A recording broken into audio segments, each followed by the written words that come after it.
think Ingrid is aging me just slightly there. 17 years of practice, 10 years of education. That's okay, just in case it was telling on my face.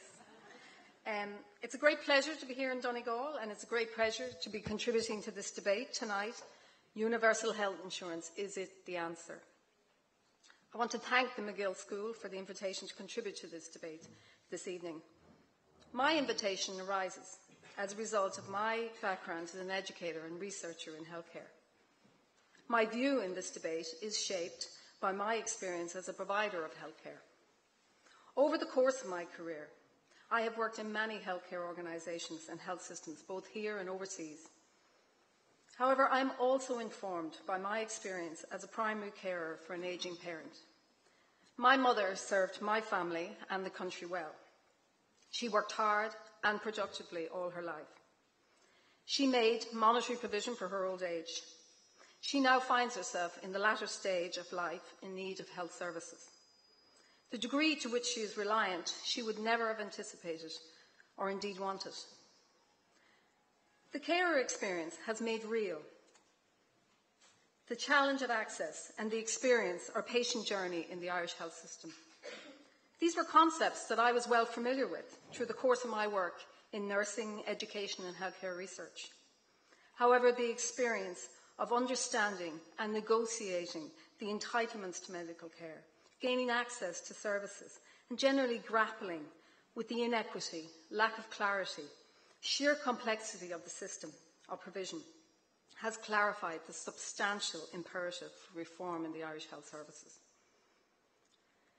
Some of the challenges in Ireland are not unique and are reflected in the political debates within many countries. For example, the United States has embarked on a major healthcare reform agenda, Obamacare. Even the most critical confirm it to be the first substantial effort to grapple with the problem of access to healthcare for all US citizens. Many believed it would never be possible to introduce a socialised model health system given the frontier and capitalist values of the American people. But it has gone ahead and achieved a measurable level of success, although it has a way to go. So is there need for radical reform here in Ireland? Have we not only finished a process of reform? Is this not what we have been doing for the last number of years? The introduction of the HSC, the centralisation of decision-making, streamlining of processes. Was this not the answer? There are many examples of excellence and high-quality care in the Irish system. The process of reform undertaken to date has produced pockets of success in Ireland. It is important to acknowledge this in a time of increasing pressure and financial constraint that is negatively impacting upon the morale of those working within the health services. The challenges to the Irish health system are well documented and reflect international challenges: an ageing population living longer with more healthcare needs, increasing technological advancement, and the expectations of consumers within a modern society. There are, however, unique challenges within the Irish health system, with the result that it is failing to reach the expectation of Irish people and falls short of the desired first world health system envisaged. We have disproportionately spent on the public hospital sector, without achieving the effectiveness anticipated. We continue to have a consultant-led rather than a consultant-delivered service. We have not given the community sector adequate attention. We have created a dependency upon the hospital system. In fact, that dependency could almost be described as codependency. The more we focus on hospitals, the less opportunity for innovation within the community, further disempowering community providers and indeed citizens from self-management. We do not adequately enable community care providers to achieve models of care that promote wellness and enable people with ongoing care requirements to stay at home. We have made insufficient provision for long-term care, and we've created a reliance on residential care, a more costly option for long-term care. We did attend to manpower planning.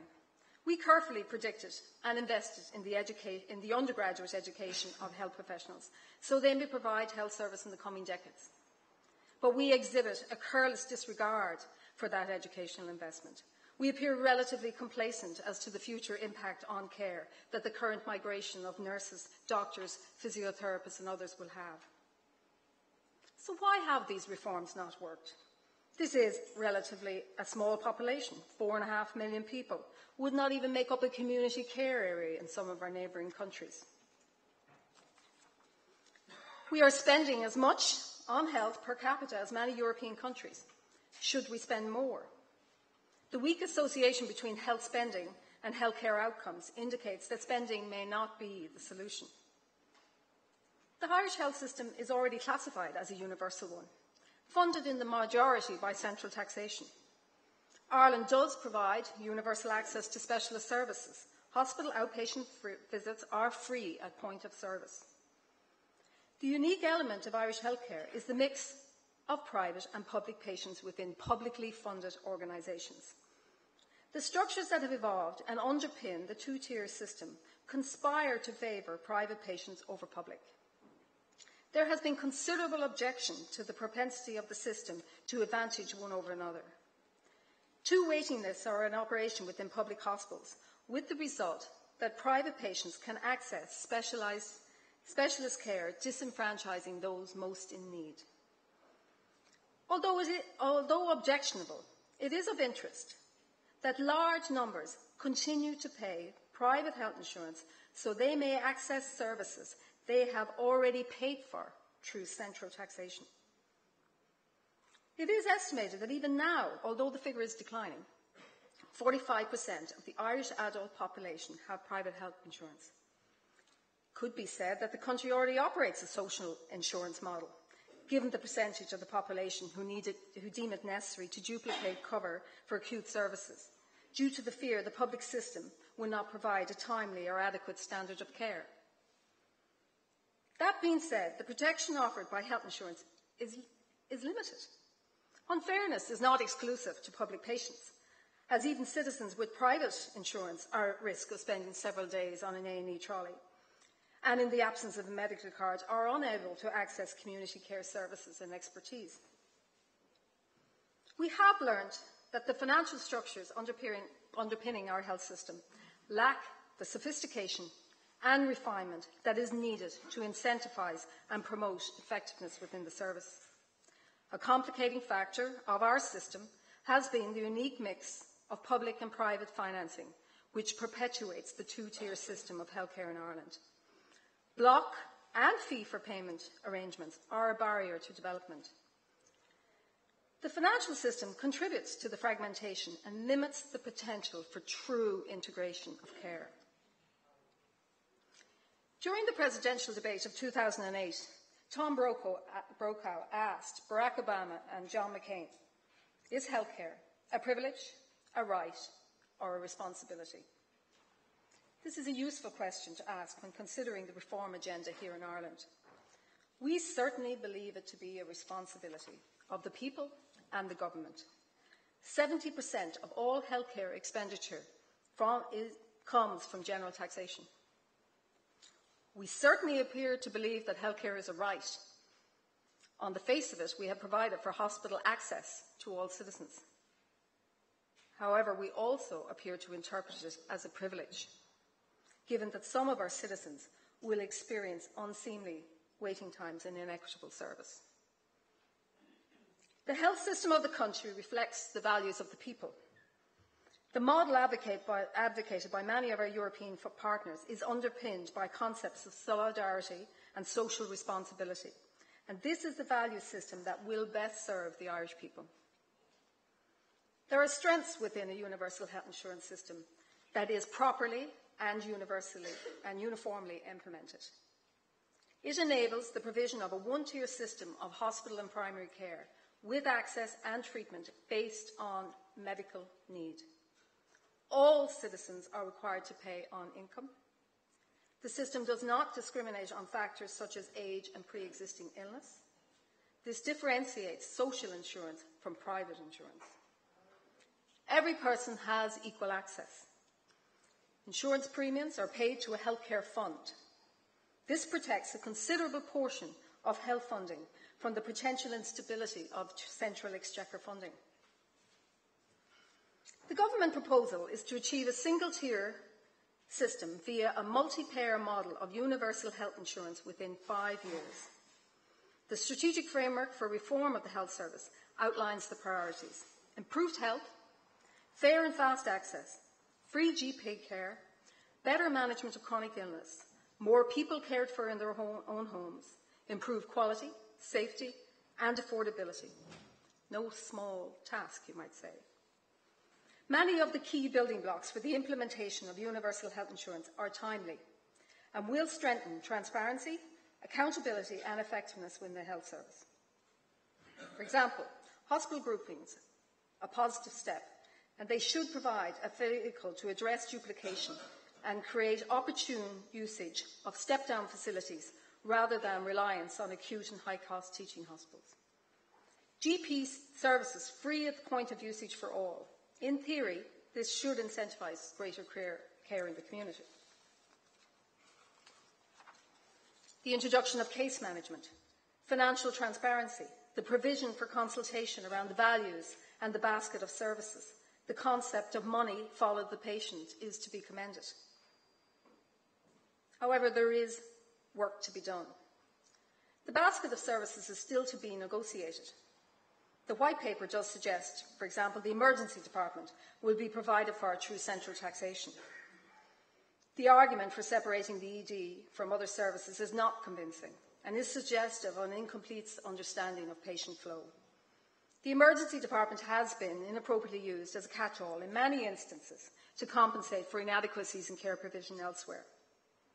The ED, although currently inappropriately utilised, will always be an integral point of access to the acute services. The proposal to exclude from the basket has the potential to be a barrier to optimising patient flow and should be further considered. There is a risk of misaligned incentives if emergency care remains outside the basket of services, whereby providers and insurance companies inappropriately divert patients to EDs, thus perpetuating the fragmentation of care. Achieving universal health insurance does present both challenges and risks.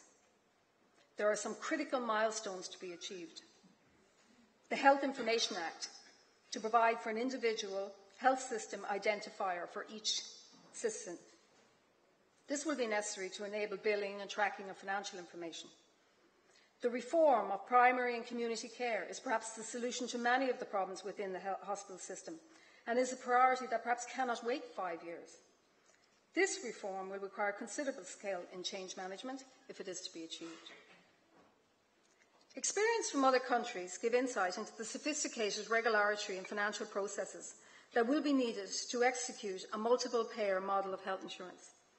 Some have suggested that a single-payer model, similar to that of Canada and Japan, might be more prudent. There is potential for underinsurance if the basket of services is not adequate. The value system underpinning the selection will need careful consideration. The gatekeeper model of care can be perceived to limit patient choice. Access to choice will be required in a modern health system, but solutions can be found. This is a substantial change process. This will require a flexible and motivated healthcare workforce, skilled at detecting and refining obstacles to patient flow. Learning from our experiences, substantial transition will require resourcing and planning. Successive governments will need to maintain that commitment. A key aspect of the success of the universal health insurance system will be the development of high-functioning and effective primary care services, capable of diagnostics and enabling care in the community in a way that we have never seen. This is going to challenge the status quo. Community care will potentially be a 24/7, 7-day-a-week service. The possibility for innovation is endless and exciting. Imagine the person with dementia who develops a urine or chest infection. Common occurrence, you might say.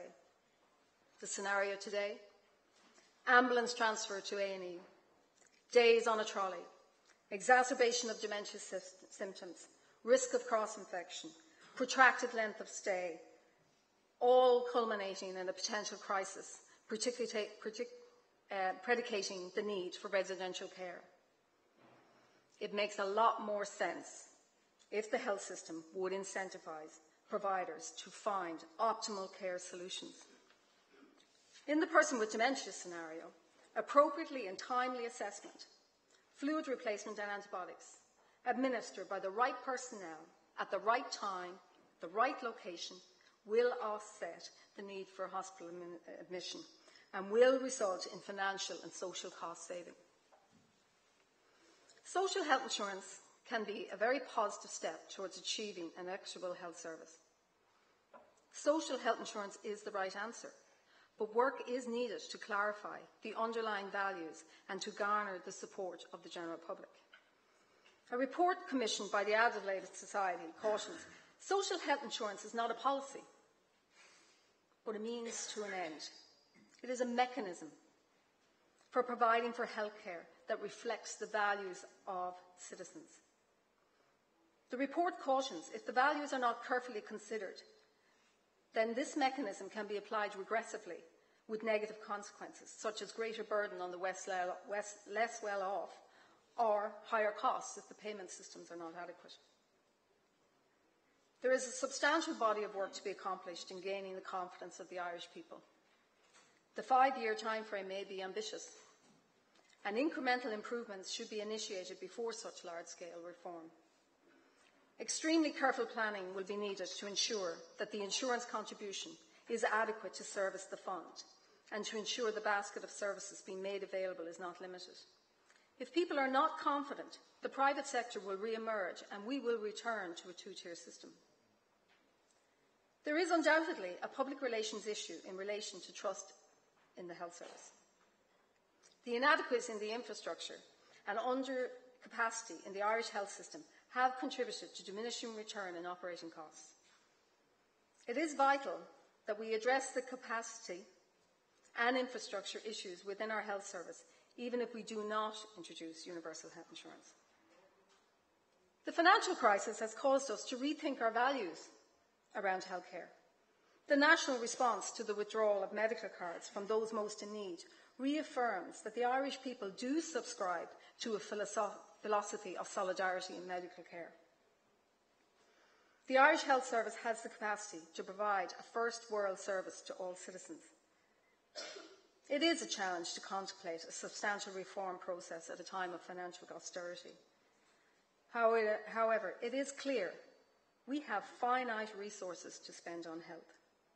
That spending we do should be as effective as possible. We are not ethically or morally comfortable with the injustice of our current healthcare system. Universal health insurance is the answer, with the caveat that this is not a quick solution. This will require sustained and committed government policy and a cultural shift among providers and citizens of Ireland. Thank you very much.